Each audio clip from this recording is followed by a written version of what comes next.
Hello, Carl here with Sustainability Theory News. We're over at the website for the Permaculture Research Institute. They have a great list of 9 productive plants for water gardens. Pictured here are cattails.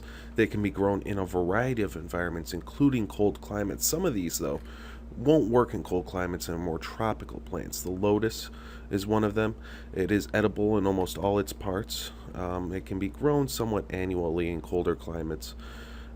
So there's all sorts of great videos here as well. You got one here, Kangkong, which is water spinach, then watercress, which loves growing in streams and moving waterways and can be used to filter out pollution, but of course you don't want to eat plants that you're using to filter out pollution. Water chestnuts are much harder to grow than many other water crops. They require draining and flooding, 200 days of frost-free weather. Pretty tough. Sweet flag, it's a forage plant that's common among many parts of the world, or rather North America.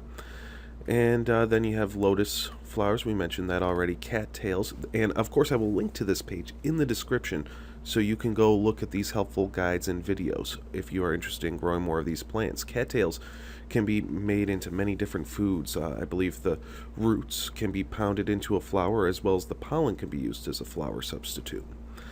And then you got manga, Mulenga.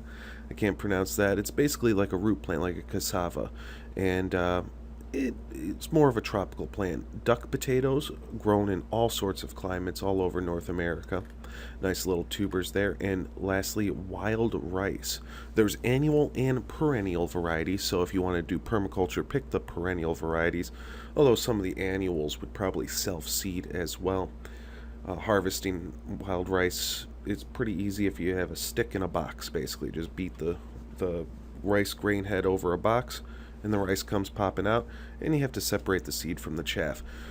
But it takes a lot of work to grow a lot, or to harvest a whole lot of rice, so it's probably not something that you would want to do for profit unless you had some good machinery to help process it. Of course, again, I will link to this page in the description, all sorts of helpful videos on how to grow these water crops.